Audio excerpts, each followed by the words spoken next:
Hello, my community, my beloved Sangha. Taking you along with me today. We're going to go run an errand. Mail call. Get to go send some blessings to some people that we love so much. And also get to pay, I'm pretty sure pay, to get key fobs 360 fixed. He had it mounted on his motorcycle the other day. One of his 360s, he's got two of them. But he had it mounted on his thing, on his motorcycle the other day, and it decided it wanted to go flying. So flying it went, and now it's a 180 instead of a 360. So, yeah, we're gonna go mail that off to get fixed. And I was like, hey, I might as well do one of those video things. That's my chain, if you can hear it. It's loose. I need to learn how to tighten it. Key fob's tighten it for me, but I need to learn how to take care of my baby. When I ride, I treat her like a living being. Actually, when I don't ride, I send her blessings too. As you can see, the overcast is here. Pray for us that the storms do not come, and I can get a little time in with y'all during this lovely ride. I'm wearing my Brap Star shirt. If you haven't checked out Shade Tree Army, it's another amazing moto vlogger. And so Key Fob actually started listening to Shade Tree, Shade Tree Surgeon is his YouTube handle, but they call us the Shade Tree Army. It's a cult. No, they say it's not a cult. I think that's what they say. But so Key Fob started watching Shade Tree Surgeon. Shit, that's a hard one. Say that 5 times really fast. Started watching him years ago, and Shade Tree Surgeon, like I have to think about it, actually supports this foundation, which now that I've, let me just talk about the foundation real quick. It's a foundation called Forgotten Angels, and they're out of Tampa, Florida. And the founder, Cindy, was a foster child who aged out of the foster care system at 18. And when she hit 18 and the foster parents stopped receiving checks, she was thrown out on the street, with nothing. And this happens all too many times where the people that provide a bed to these children, and I'm not saying all of them, there are amazing foster care parents out there, but there are a lot that aren't as well. And when they stop receiving those checks, they kick the kid out at 18, and a lot of times they don't have a license, they might have not graduated, they're just not set up for life, and then they're thrown out with nothing. Can you imagine on your 18th birthday that happening to you? And so Cindy made it her life mission, and she truly is the epitome of selflessness. Like when I met Cindy, and then David is her husband, the co-founder. When I met them, I was like, man, I want to be just like them when I grow up. But Maddie Key Fob had been listening to Shade Tree Surgeon for quite some years, and he kept talking about this camp out that Forgotten Angels does twice a year. And I'm like, man, going down to Tampa is expensive, for a camp out. Like, my ego was like, oh, I'd rather go to the beach, But he kept pushing it that he really wanted to go. And when I say they changed our lives, that's not an understatement. When I met Shade Tree Surgeon and the Shade Tree Surgeon Army and Forgotten Angels, it would really change my life. And it taught me about selflessness and truly being of service to other people. And it's taken me some years to get to where I'm at now, to really feel like I'm doing a better job about it. But I finally gave in. I was like, all right, let's do it. We'll save up the money, or I can't remember how we got the money, honestly, but we did it. And that first camp out, I've been different ever since. And if you don't have to have a motorcycle to go. There's a lot of bikers in the community, but you don't have to be a biker. It's just, we're supporting a cause that's really important, And when you meet David and Cindy, they are just that. They truly give a sense of like they care about you. It's not just the young men and women that they bring in. It's everybody they come into contact with. They truly love and care for. And a little bit about their foundation. They bring these young men and women in, and they give them a place to live. They feed them, and then most importantly, they help them get on their feet as a young adult. You know, they take them to find jobs. They help them with applications. If college is the way they want to go, they help make that happen. You know, if they want to learn to ride a motorcycle or drive a car, they help make that happen, or actually are the ones teaching them to do it. And it's just beautiful. Every camp out we went to, we only missed one camp out since then, and I think it was due to a big storm coming through and a mixture of finances. And this is how big they impacted our lives. We're relocating to Florida because of them. And I wish we could be closer to Tampa, but Tampa likes their land a lot, and we don't have money like that. But we are moving 4 hours closer.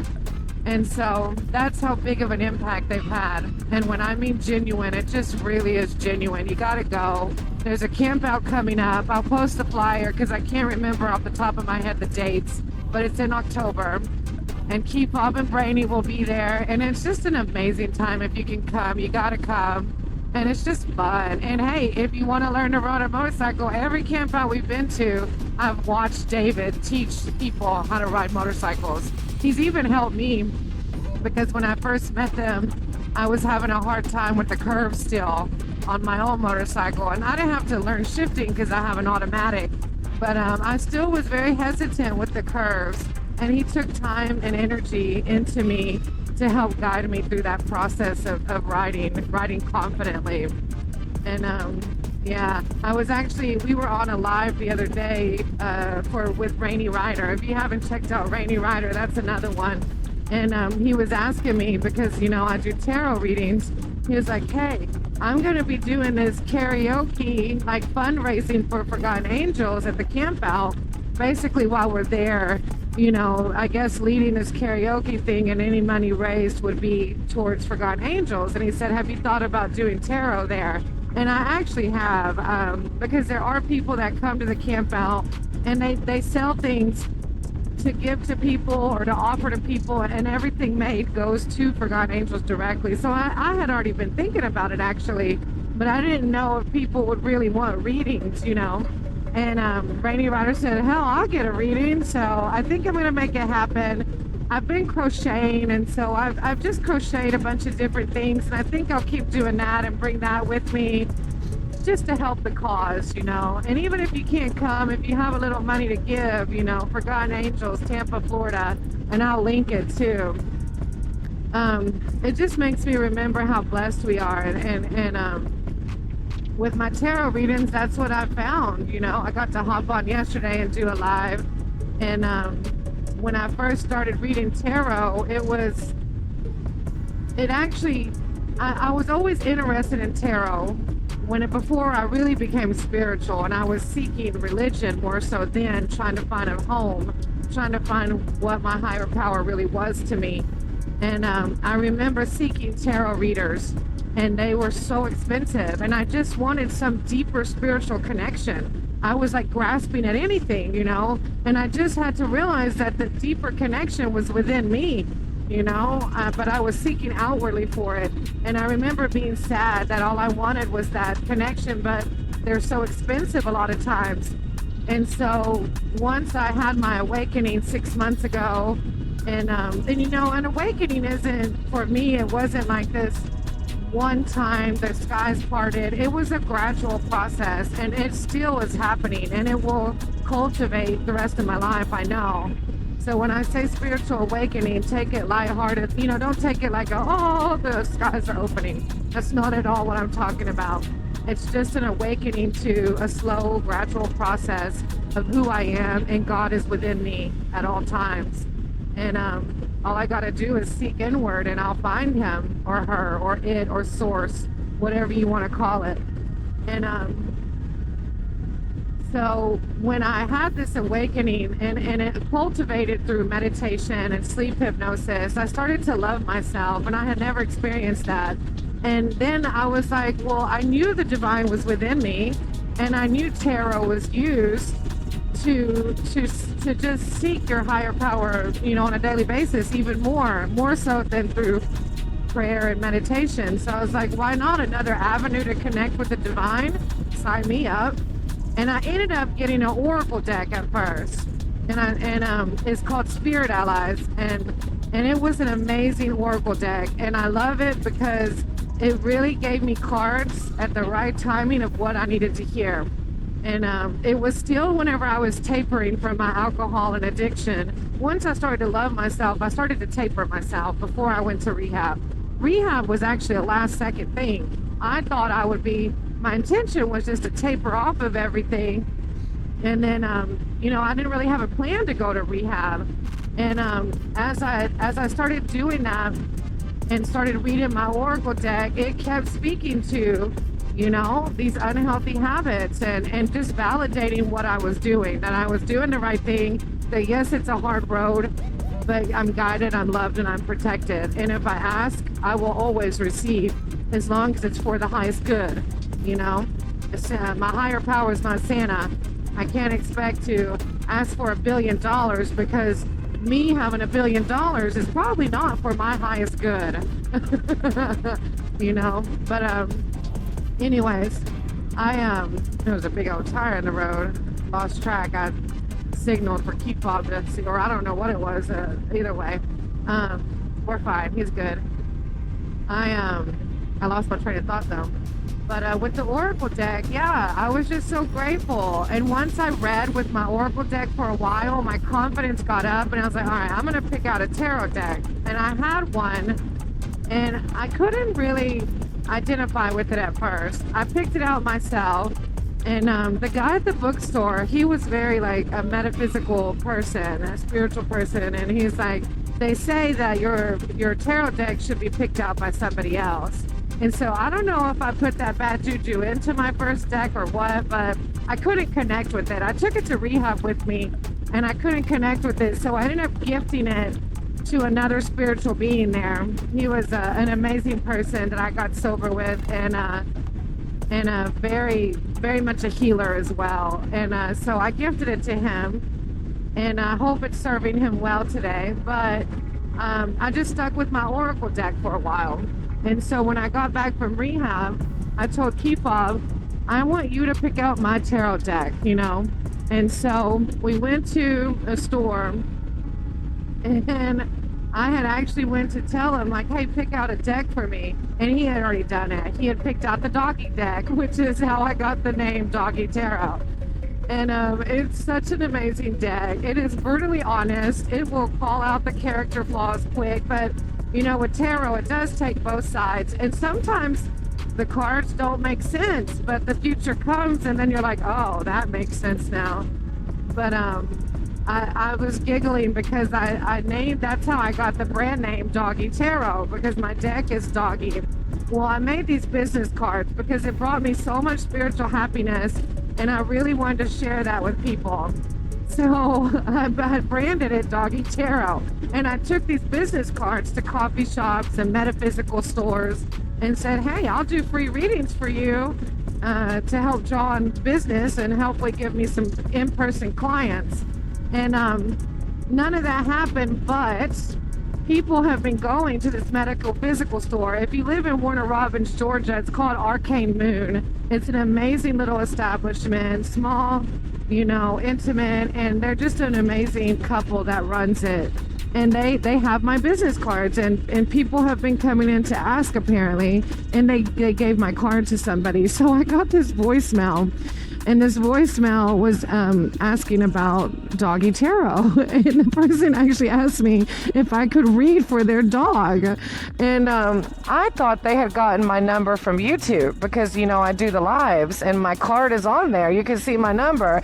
And so I was like, he said, do you do, and so I explained, first of all, I've never read for a dog. I can try.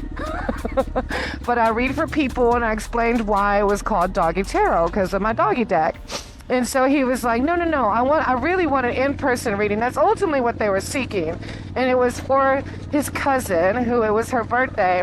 And so I just got tickled because I thought he got it off of YouTube, but he got it from the store Arcane Moon. And so when he asked me my prices, I said, look, I don't want to put a price on this.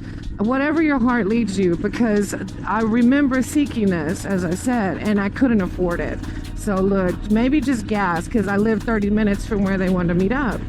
So I go to meet up. It was an amazing reading. The cousin's birthday. It was just a good reading. I love connecting with people. I was able to gift her this little crochet heart drawstring bag I had crocheted with a crystal. And then he wanted me to read for him, the cousin who ultimately set it up. And it was great. And I gifted him one of my crystals as well. And I walked away not knowing anything what would happen financially, but I was thankful that I had a chance to connect with other people spiritually and provide something that they had been wanting. They had looked everywhere around here, but little middle Georgia, you know, tarot's just not common. And so I was really grateful of that. And then I'll be damned if I look at my Cash App and they had sent me $150. I spent maybe 45 minutes with them, you know, and that just made my heart, like, I literally texted him like, oh my God, I just saw what you sent, and it was insane. And so I said I have to go give this to Arcane Moon. And sure enough, I went back to Arcane Moon and I bought some crystals and other things, and I told them the experience, and I thanked them for that, and I left them with more business cards. So send me good wishes and good vibes that more will come of this tarot reading business. Also on the full moon yesterday, I believe in manifesting every day, but with the full moon, you know, it has a whole different energy. And so I made moon water and I recharged my crystals and I did some manifesting. That income will come from this YouTube and this tarot reading. I am tarot reading business. We went to the little museum the other day, and when we walked out, this woman said she had worked there for like 16 years, and she said she loves it. And when she said she loves it, there was no doubt in her voice. There was no, I love this part of it, but this part, blah. It was just, I love it. And I told Kipov, I loved my students, and I love teaching, but I cannot walk away from 18 years of it saying confidently like she's saying. And so I just want to cultivate a life where I truly love even the shitty parts of it, you know, like, because the public school system put a lot of animosity in my blood, you know. And so I just really want to find something that I can say I enjoy everything about it. And that's happening, you know, attitude of gratitude, having some faith, that I'm trying to get around this damn truck. It's throwing shit off at me, but I'm having to get up to, yeah, we're in Mexico. I think that's what they say when you break laws or something, that we're in Mexico. I don't know, that's a moto vlog thing. But I do want to throw shout outs out there real quick. Go check out Motobomb, Virginia. Go check out Sick Bastard. Of course, Adventures of Kipov. Go check out Sterling Will. There's so many on there, Frogzilla. There are so many in this motovlog community. Please forgive me if I have forgotten your name, as I am going over the speed limit a little bit. I can't. Oh, Tolga always hits me up. I don't know if he has content, but Tolga's always supporting us. And North, I'm gonna say it wrong. North, it starts with North. Okay, I'll leave it at that so I don't butcher the name. I'm gonna pop some names down in there and just go hit up their channel, subscribe, hit them a like. They're really good people doing good things and just supporting positive changes in this world, you know, helping us to just cultivate an attitude of community, an attitude of others, and selflessness and love, you know, even self-love. Like, it's just amazing, all that cheesy good shit, you know. But thank y'all for being part of my community. As always, I love you all, and don't ever forget, we're loved, guided, and protected, and you are beautiful, blissful, and bountiful. Namaste.